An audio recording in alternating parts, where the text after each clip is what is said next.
Boa noite, eu sou Carlos Oscar Rezende Barros, acadêmico de Direito da Universidade Federal do Amapá, apresentando aqui juntamente com a colega Keren Furtado e Silva esse artigo científico como instrumento avaliativo da disciplina de Direito da Informática.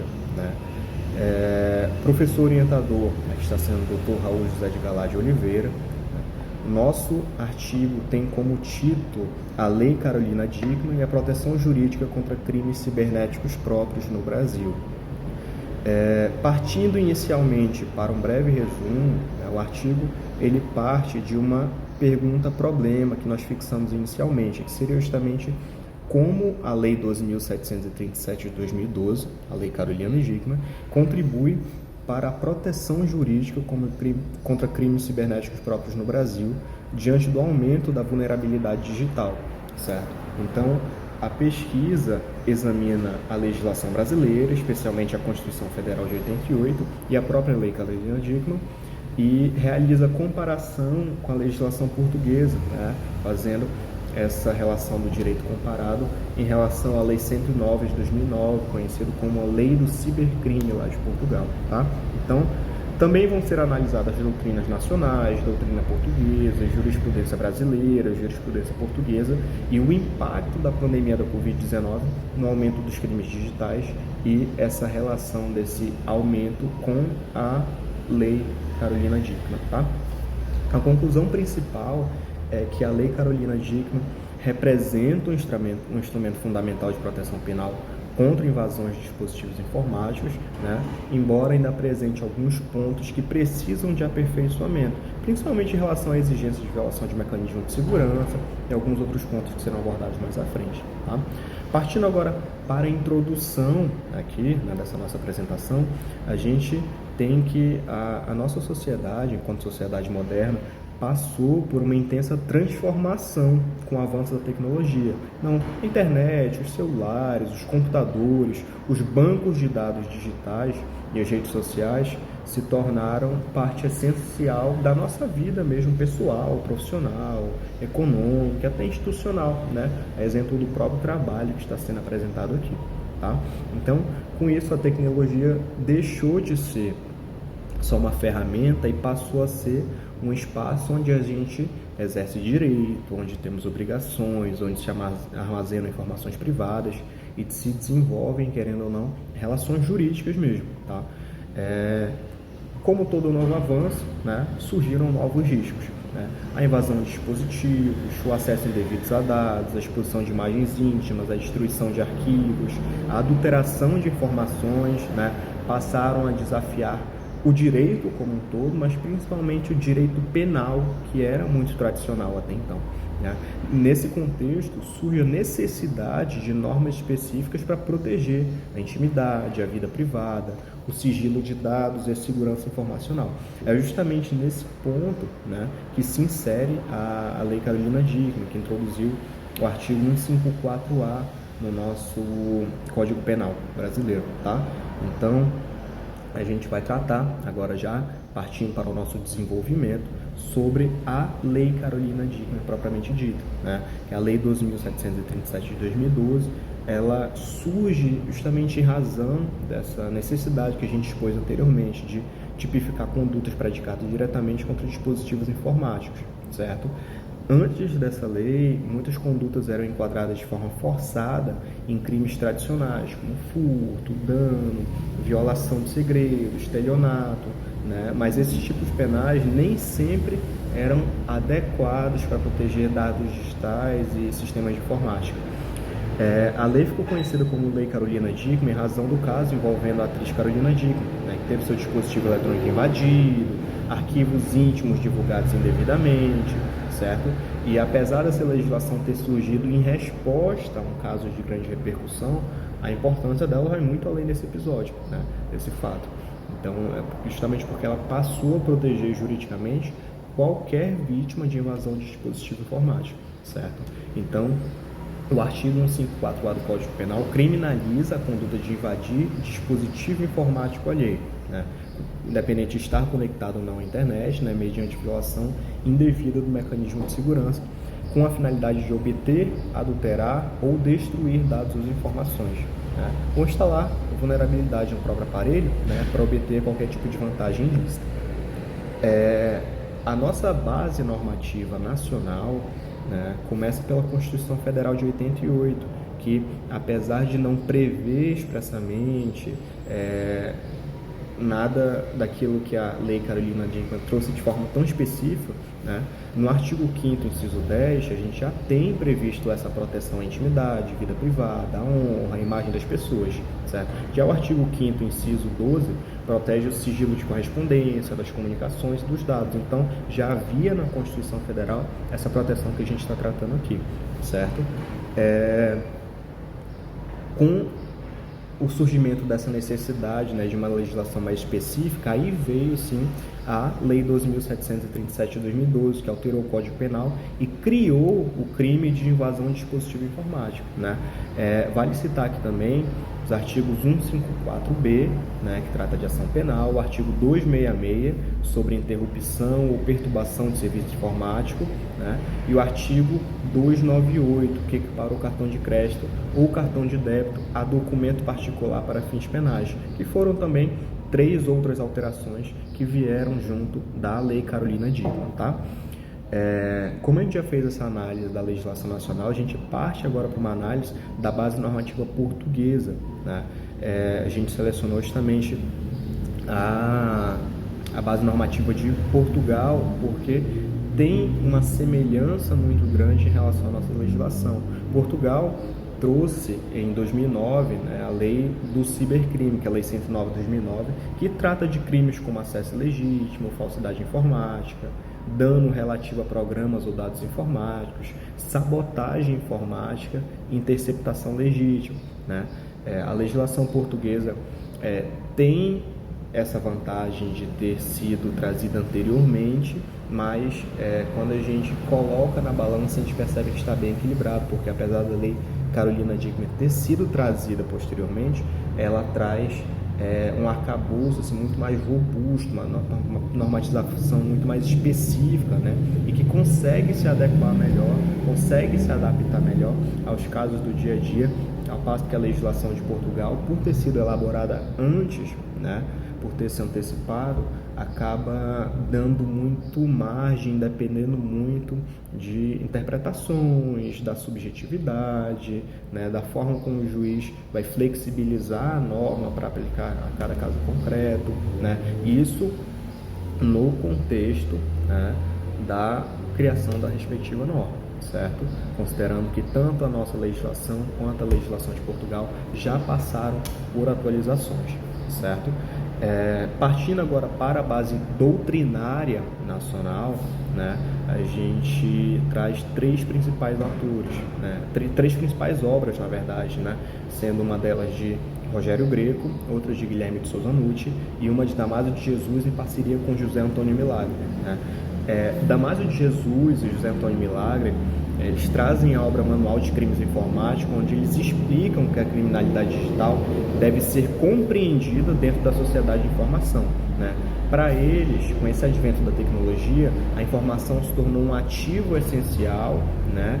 E a proteção dela precisa de uma abordagem jurídica própria, direcionada a isso, né? Já o Guilherme de Souza Nucci, ele contribui com uma análise mais crítica da Lei Carolina Dickmann, que, segundo ele, aquela exigência de invasão de um dispositivo de segurança pode acabar limitando essa proteção penal, especialmente quando a vítima não possui senha, não possui um antivírus, uma criptografia avançada ou alguma outra barreira técnica, né? Essa crítica é importante porque muitas vítimas são pessoas comuns, sem conhecimento técnico avançado, né? Então, pessoas de hipossuficiência técnica mesmo, né, em relação àquele dispositivo informático, né?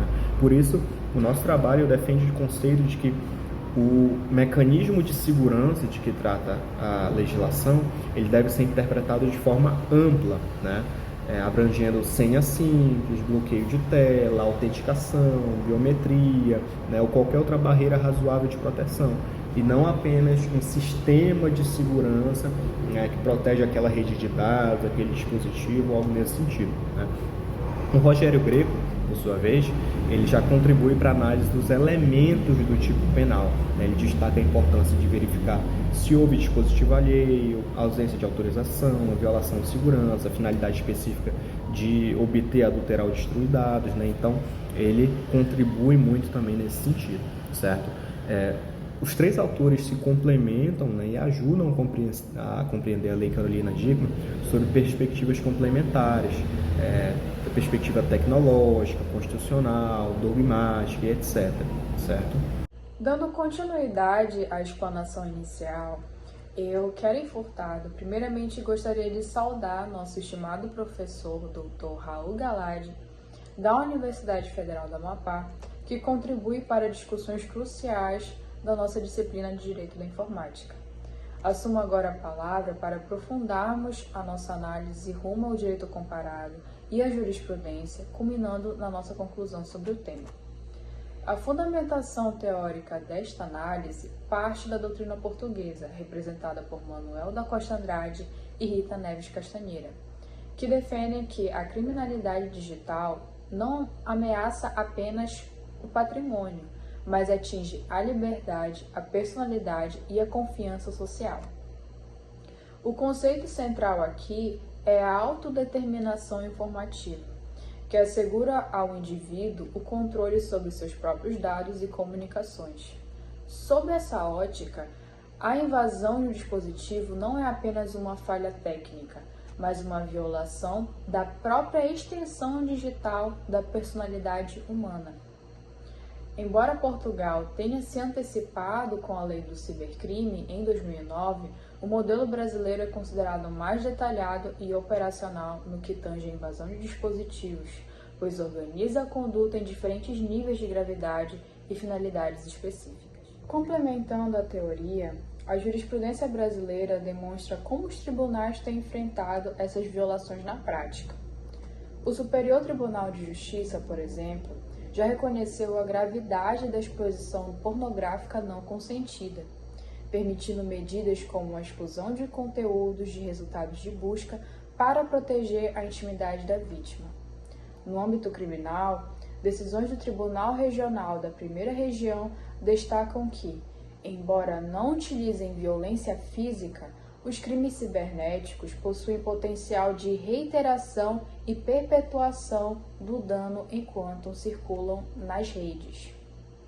Um marco importante para a evolução legislativa foi a decisão do Tribunal de Justiça do Rio Grande do Sul em 2014, que absolveu uma ré por copiar arquivos digitais de sua empregadora. Na época, o tribunal entendeu que a conduta era atípica para o crime de furto, pois o verbo subtrair exigia a perda da posse física, o que não ocorre na duplicação de dados digitais. Esse caso evidenciou a insuficiência das leis tradicionais e a necessidade da Lei Carolina Dickmann. Já o entendimento jurisprudencial português revela uma proteção ampla, exemplificada por decisões que condenam a utilização indevida de fotografias, mesmo que estas tenham sido obtidas licitamente em redes sociais. Diferente do Brasil, a lei portuguesa não exige necessariamente a invasão do dispositivo para configurar o crime, bastando que a imagem seja usada contra a vontade da vítima. Importante destacar que, no cenário da pandemia da Covid-19, trouxe uma urgência inédita para essa proteção jurídica, devido à migração compulsória de atividades essenciais para o ambiente digital. Durante este período, dispositivos pessoais passaram a armazenar uma mistura de dados íntimos, profissionais, médicos e acadêmicos, muitas vezes sem o preparo técnico ou a infraestrutura de segurança necessária. O Brasil registrou bilhões de tentativas de ataques cibernéticos em 2020, o que transformou a segurança digital em uma condição fundamental para o exercício de direitos básicos. Nesse contexto, surge uma crítica relevante à redação da Lei 12.737 de 2012, a exigência de que a invasão ocorra mediante a violação de um mecanismo de segurança. Em tempos de pandemia e desigualdade digital, usuários vulneráveis, como idosos ou pessoas com pouco recurso tecnológico, podem utilizar dispositivos sem senhas robustas ou sistemas de proteção. Uma interpretação restritiva da lei poderia deixar esses cidadãos desprotegidos, premiando o invasor pela fragilidade da vítima. Por isso, entende-se que mecanismo de segurança seja interpretado de uma forma ampla, abrangendo desde senhas simples até bloqueios de tela, garantindo que o rigor técnico não se torne um obstáculo à justiça. Conclui-se, portanto, que a Lei Carolina Dickmann, embora tenha nascido sob o estigma de uma reação de um caso midiático, sua estrutura demonstrou ser tecnicamente superior a modelos estrangeiros, como o português, ao oferecer respostas graduadas e específicas para diferentes formas de invasão e exploração de dados. Contudo, a trajetória dessa legislação não estagnou em sua redação original. Ela passou por um processo de maturação legislativa crucial após 2020, impulsionado pela migração digital forçada pela pandemia e pelo aumento exponencial da criminalidade cibernética, que corrigiu distorções históricas apresentadas por doutrinadores como Guilherme de Souza Nunes. Esse aperfeiçoamento elevou significativamente as penas que antes eram consideradas brandas e criou causas de aumento da pena quando a invasão resulta em prejuízo econômico ou quando é praticada contra idosos ou vulneráveis. A Lei Carolina Dickmann, hoje fortalecida, permanece como pilar central da segurança informacional do país, mas sua efetividade plena depende da evolução interpretativa e legislativa capaz de acompanhar a velocidade das ameaças virtuais que surgem no ambiente digital contemporâneo. Apenas para finalização, aqui, considerando que já houve a exposição de todo o conteúdo, a gente traz a título de instrumento avaliativo aqui da disciplina o seguinte questionamento: o que são crimes cibernéticos próprios e como eles se diferenciam exatamente dos crimes cibernéticos impróprios. Tá? Muito obrigado, tchau, tchau.